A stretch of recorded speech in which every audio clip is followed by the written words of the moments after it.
안녕하세요. 오늘 우리가 함께 나눌 이야기는 시편 98편입니다. 하나님께 드리는 새 노래란 과연 무엇인지, 또 우리는 왜 그 노래를 불러야만 하는지 그 깊은 의미 속으로 한번 들어가 보겠습니다. 혹시 이런 경험 해보신 적 없으세요? 매주 교회에서 부르는 찬양인데 어느 순간부터 그냥 입만 따라 움직이고 처음 느꼈던 그 뜨거운 감격은 좀 희미해진 것 같은 그런 기분이요. 신앙생활을 하다 보면 우리의 찬양이 그냥 익숙한 습관처럼 느껴질 때가 분명히 있죠. 바로 그런 우리에게 오늘 본문은 아주 명확하고 힘있게 선포합니다. 새 노래로 여호와께 찬송하라. 어쩌면 이게 영적인 무기력함에 빠진 우리에게 성경이 주는 가장 확실한 해답일지도 모릅니다. 자, 그럼 여기서 말하는 새 노래라는 게 뭘까요? 그냥 막 새로 나온 CCM? 최신 찬양을 부르라는 뜻일까요? 아니요, 그런 게 아닙니다.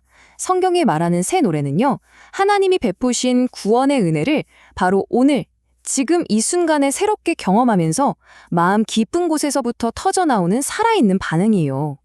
어제 받은 은혜에 기대서 부르는 노래가 아니라 오늘의 감격으로 부르는 노래, 바로 그게 핵심입니다. 그럼 시편 98편을 통해서 우리가 왜 새 노래를 불러야 하는지 그 이유를 크게 네 가지로 나눠서 살펴볼게요. 첫 번째는 하나님께서 행하신 놀라운 구원을 기억하는 것, 둘째는 온 땅의 찬양에 우리가 동참하는 것, 그리고 셋째는 왕의 의로운 심판을 소망하는 것, 마지막으로는 이 모든 것들이 어떻게 우리 삶으로 드리는 새 노래가 되는지 알아보겠습니다. 자, 새 노래의 첫 번째 이유는요, 바로 하나님께서 과거에 우리를 위해 행하셨던 그 엄청난 구원의 역사를 기억하는 데서 시작됩니다. 1절 말씀을 한번 보세요.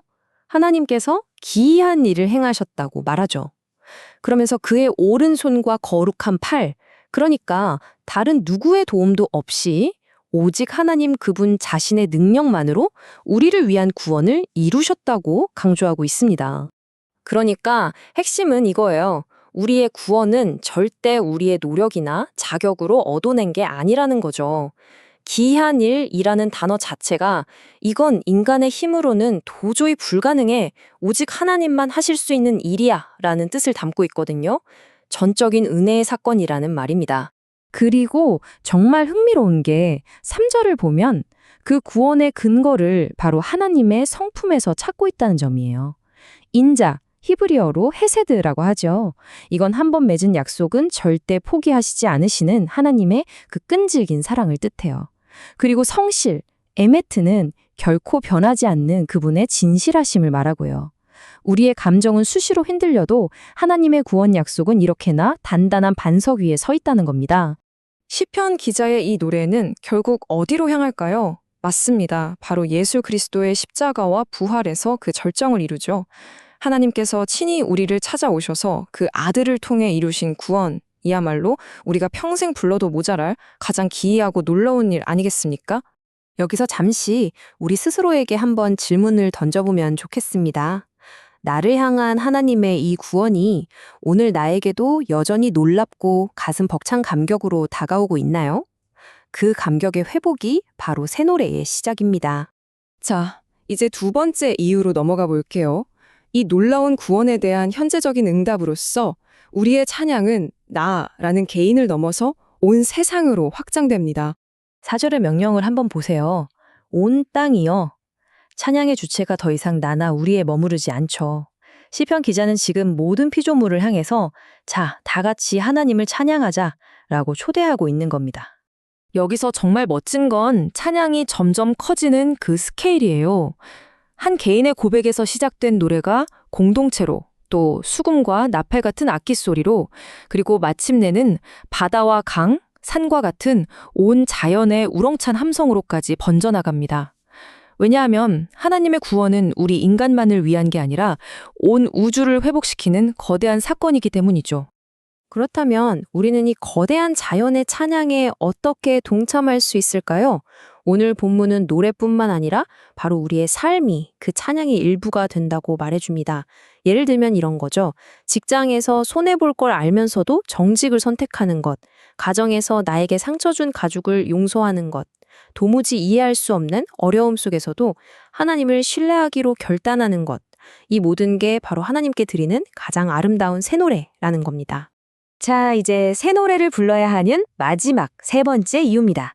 우리는 하나님께서 미래에 하실 일, 바로 그분의 의로운 심판을 소망하기 때문에 새 노래를 부릅니다. 9절은 하나님께서 땅을 심판하러 오실 거라고 아주 단호하게 선언합니다.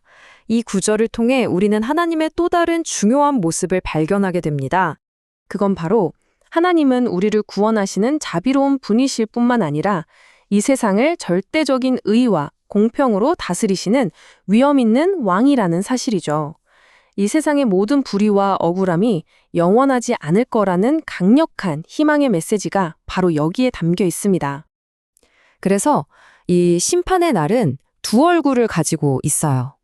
하나님을 떠난 세상에게는 정말 두려운 날이겠지만 그리스도 안에 있는 우리에게는 모든 눈물을 닦아주시고 우리의 구원을 완성하시는 그야말로 기쁨의 날이 될 겁니다.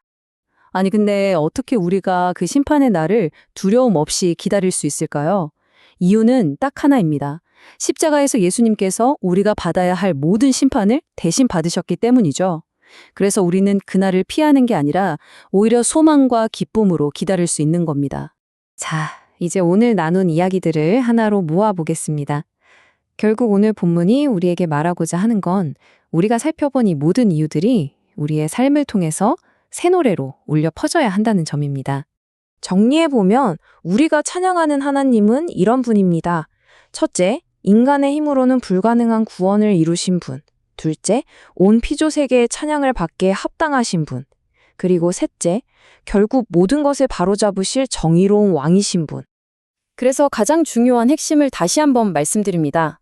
우리의 찬양은 과거의 추억에 머물러선 안 됩니다. 바로 오늘의 감격으로, 형식적인 입술의 고백이 아니라 우리의 삶 전체로 드려져야 합니다. 오늘 이 나눔을 마무리하면서 여러분께 마지막 질문을 드리고 싶습니다. 오늘 당신의 삶의 자리에서 하나님께 어떤 새로운 노래를 울려드리시겠습니까?